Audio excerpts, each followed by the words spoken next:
Hello, this is Fish and Rice, Stories from Japan. I'm Tobi. I'm Andri. And welcome to our new episode this week, where we want to continue a little bit the conversation we were having last week about working in Japan, looking for jobs, but more specifically dive deeper into finding and teaching jobs in Japan and how it works.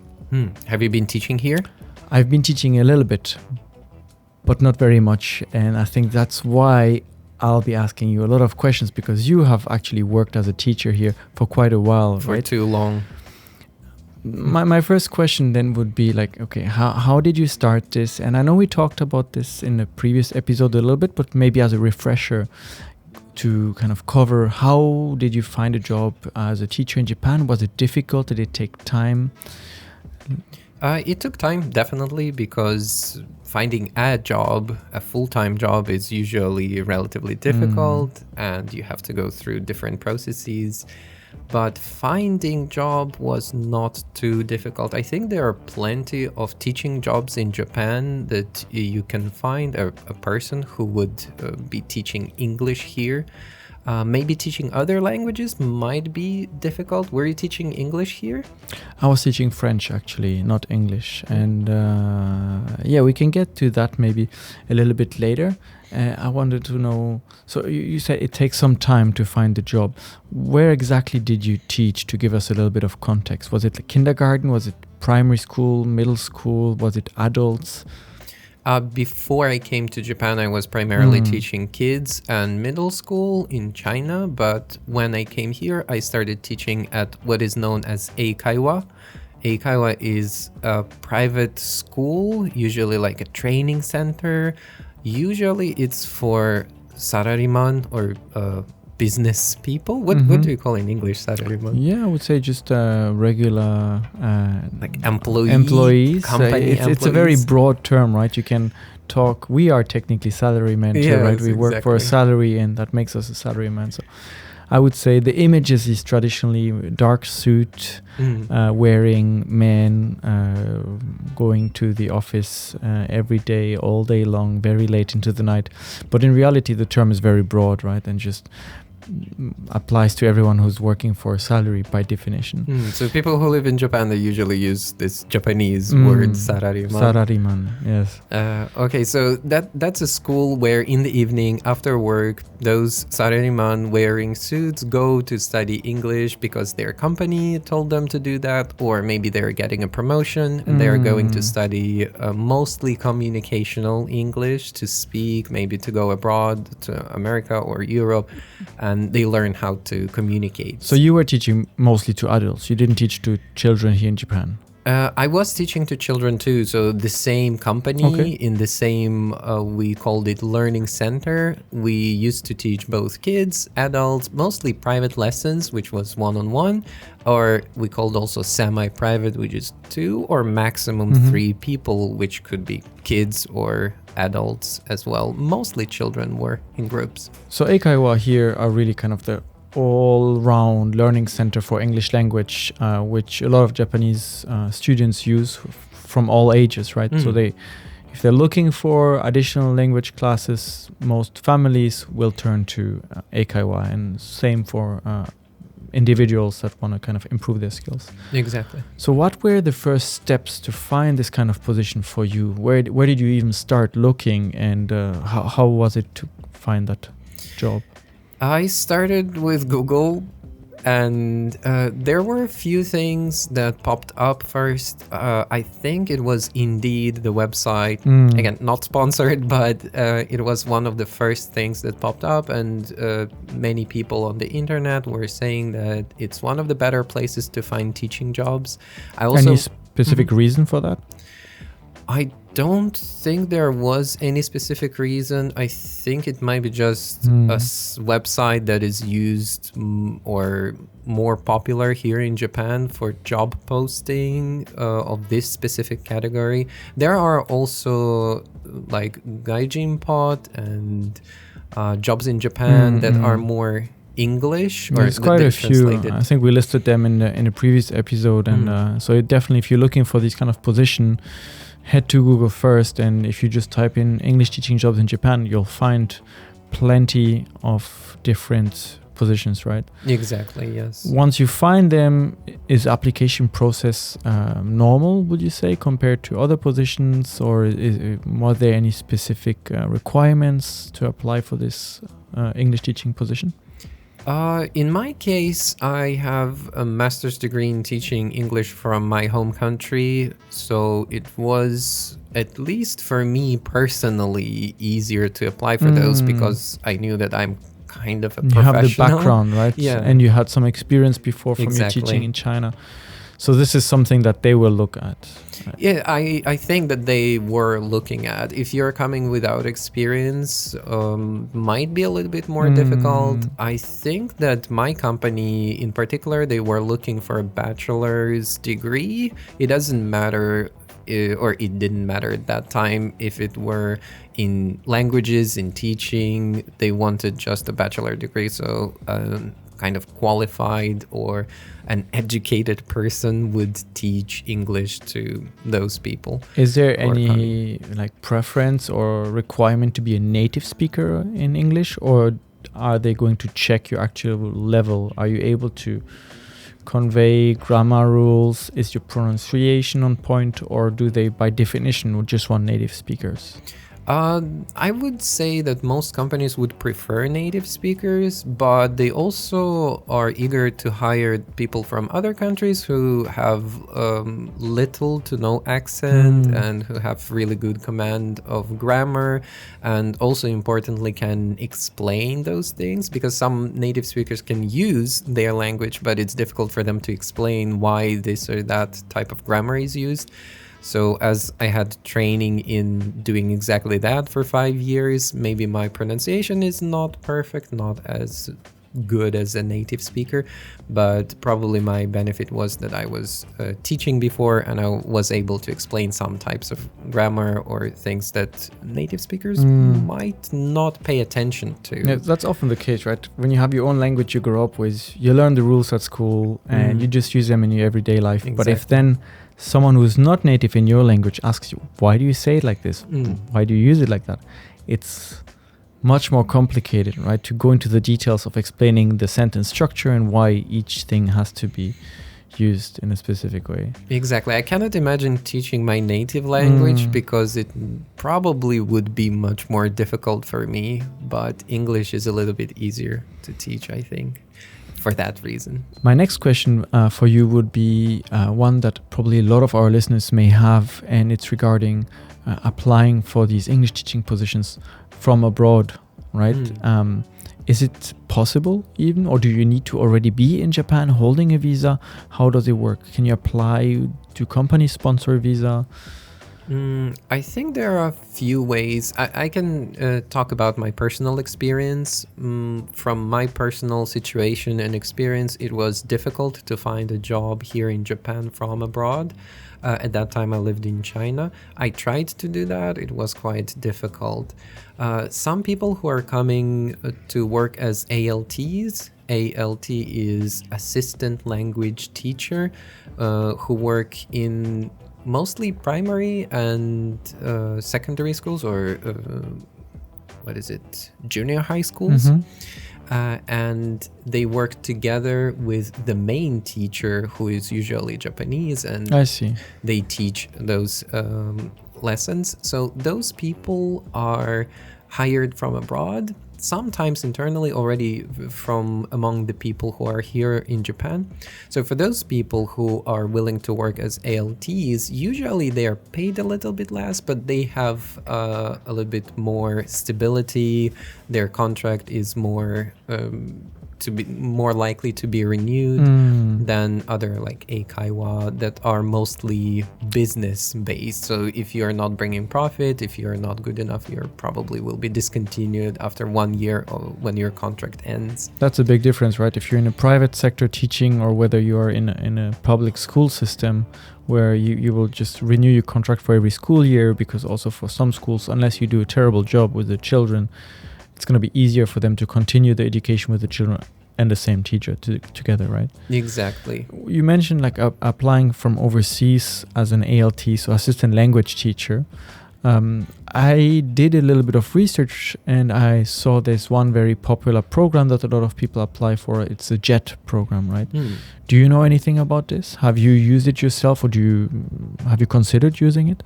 I was thinking about that, but I heard about different types of employment here, and I chose for myself this eikaiwa type of employment, which was something similar to what I was doing before.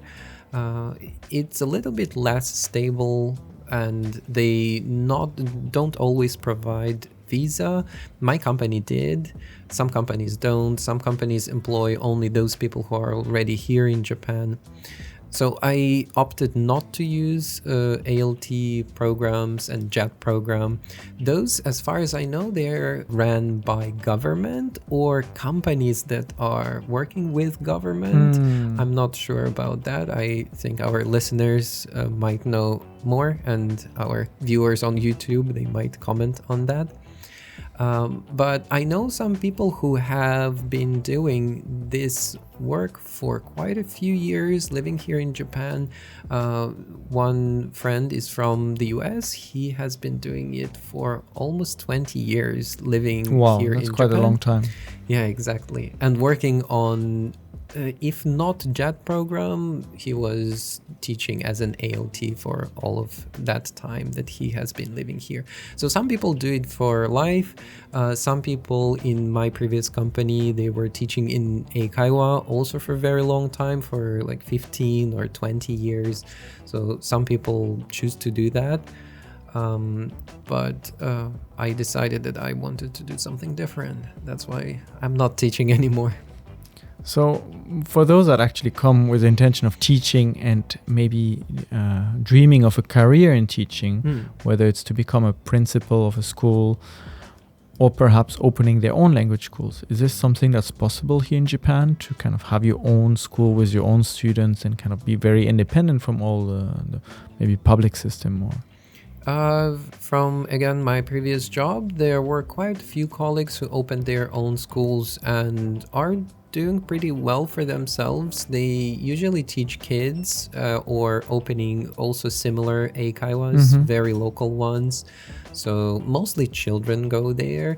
There is a system of juku here in Japan where students after school would go to this extracurricular places to study either English or maths or other, so to say, essential subjects.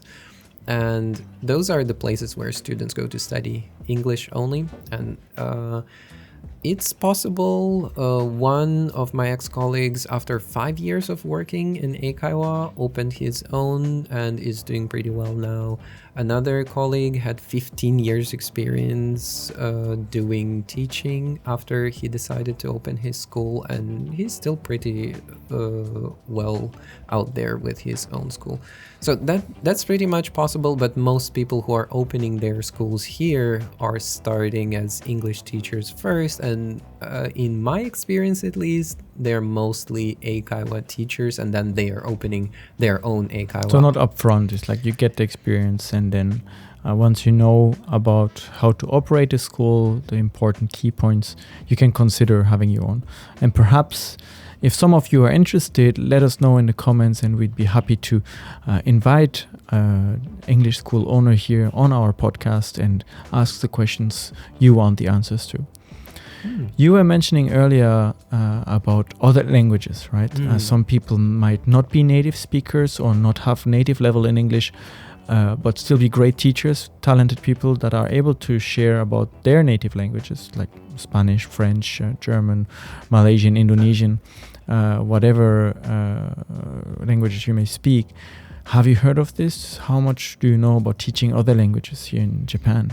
My previous company was not only working with English teachers, although it was their main business and main amount of money were coming, I guess, from teaching English, but they were also working with many other languages. The other main language was Chinese, as China is very close, and there is a lot of business done with China, or at least was done before COVID. Now it's, I think, restarting again. So many of those Sarariman were coming to study Chinese. Many Southeast Asian languages are popular. Okay. For example, Vietnamese and Indonesian, because more Japanese companies are opening their factories there. Well, that makes sense, right? You want to open a factory in Thailand, maybe you want to send a few of your managers over to supervise the factory process, and they will need to speak some Thai, right? Exactly. Yeah. So some relatively low-level engineers. I mean, not low-level engineers, but not executive-level workers. They still study those languages to go there and work with local employees to probably explain how things work and how they should properly execute their tasks and reach the goals. Other languages are also European ones. For example, French is very popular here in Japan. Yeah, that's one that I've done, right, for a little bit. Tell a little bit about your experience. It wasn't too long. I did basically 2 experiences. One was at a school with young children, age 6, private lessons, because the school was mostly focused on teaching English, but the parents wanted their children to learn one more language, and they decided for French. It's not easy to teach, right? Even if it was just for 2 hours to kind of keep the children's attention, structure your lesson, structure which they may not like because they may want to do something else instead. It's not for everyone, but teaching French is definitely possible. I also know a few friends that teach at schools, teach adults that want to learn. There are some kind of official schools, part of some French institutions that kind of provide French classes. Same for German. And also, of course, private classes. I was doing a few private classes, just meeting people in a cafe in the afternoon on the weekends, and kind of going through whatever lesson they would want, whether it's practice conversation or review some specific grammar points, practice or learn some new vocabulary. I think a lot of opportunities for private teaching are out there if you look for them on different websites, but also maybe on social media, Reddit, or like word of mouth. I think there's quite a few possibilities. For you now, having worked in that kind of industry for quite a while, what would you say are like the benefits and the drawbacks of working as a teacher in Japan, if you could like summarize them briefly? For me personally, the biggest drawback was that my company discouraged speaking Japanese because it was mostly practice of spoken English language. So I didn't have so much exposure or even need to study Japanese. I understand that I could have just gone to school and studied on my own, but I didn't have that need or urgency to study Japanese. So your day-to-day, everything is in English. Everything was in English at work, and also outside of work I was using non-Japanese language, so it was kind of a drawback. I would rather be forced into a situation where I had to study Japanese than just relying on languages that I already know. Some of the benefits teaching English, it's quite an easy stepping stone to life in Japan. And when I came here, it was a relatively easy way to find a stable job and find a stable company that would provide for me. I would pay my rent, my living expenses, and then finding other jobs later was quite a task. But I think teaching jobs are a little bit easier. Yeah, I think it's one way a lot of people start here and then maybe move on to something else if teaching is not what they'd like to do. Yes, I thought that teaching was something that I wanted to do before. As I already mentioned, I got a master's degree in teaching, so I definitely thought that I will pursue this career. But at some point I changed my mind, and now I'm doing a completely or almost completely different job. And so now let's say you have applied for your position, you went through all the stages of looking at the job descriptions, this is what you want to try, you found a position that you're interested in, you apply for the position, they get back to you, you're invited to your first interview, whether it's online or in the office. Are there things you would say people should prepare for, specific questions, or are there things to watch out for? Maybe, I don't know, if do they pay attention to tattoos? Is it something that's taboo in schools with where you work with children? How does it work for you? There was a story among friends that a person was hired from abroad, and they went through a series of interviews. A company was pretty serious. They offered visa after that person would come here. And what they discovered after that person got here, there was a relatively big and visible tattoo on the neck. Okay. Which was not visible during the interview online. And that was a big problem here in Japan. Tattoos are associated with criminals and historically like Yakuza. So even for foreigners, having tattoo on their body that is visible is quite a taboo. Recently people here are getting more liberal, but I still think that there is a lot of prejudice on that department. Yes, I think it's changing, definitely. I think it depends on the context. I think when working with children at schools, when you have very visible tattoos, it may be fine if the tattoos are maybe minor. So you have something on your forearm, for example, but it's something that doesn't evoke any specific meaning. But let's say it's a very detailed, big tattoo with some kind of complex motive that might be offensive or scary or something else for the children or the parents, then it might be a problem.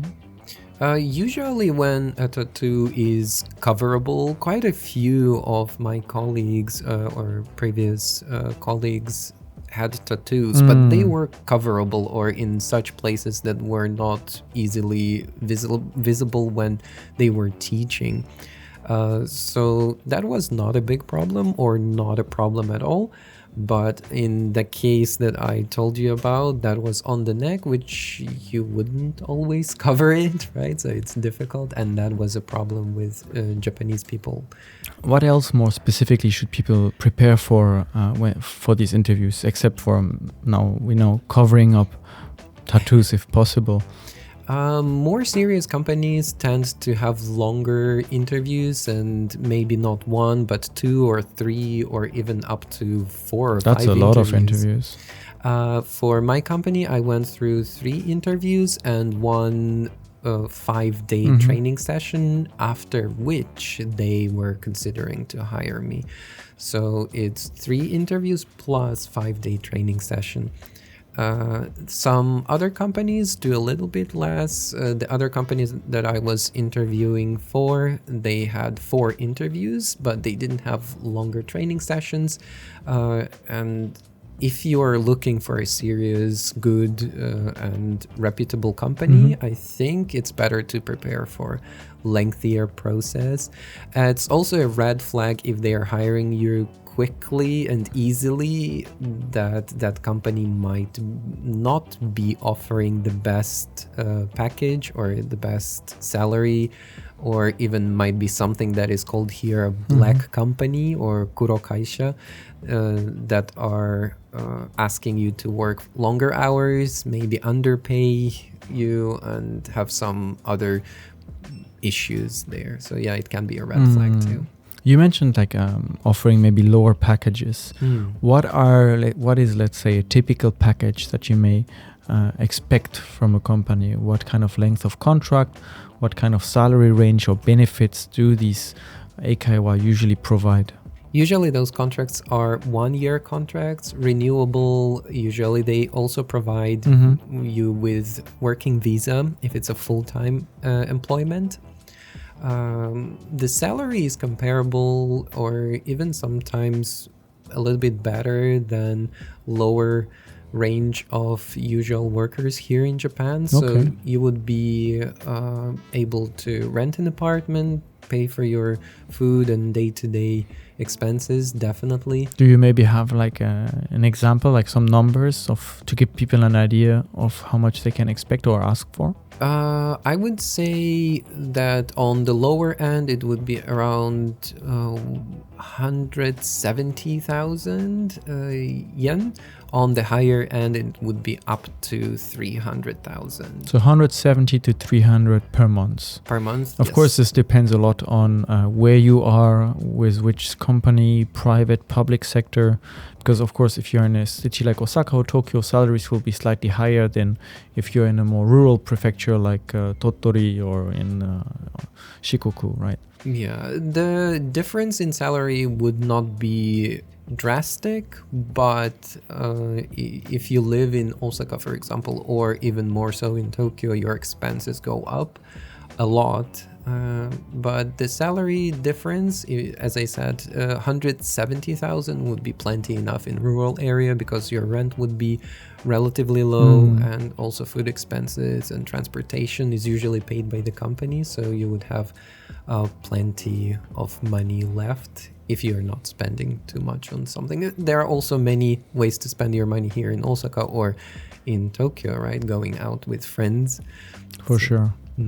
So maybe I think to conclude this conversation, which has been very insightful into how to find a position as a teacher, kind of conditions, working conditions, things to pay attention to, what to expect. Something that a lot of people may have are preconceived ideas of working as an English teacher in Japan.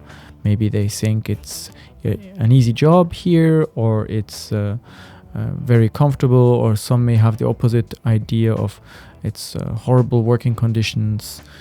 What would be some of the misconceptions that you would want to clear up, maybe for our listeners?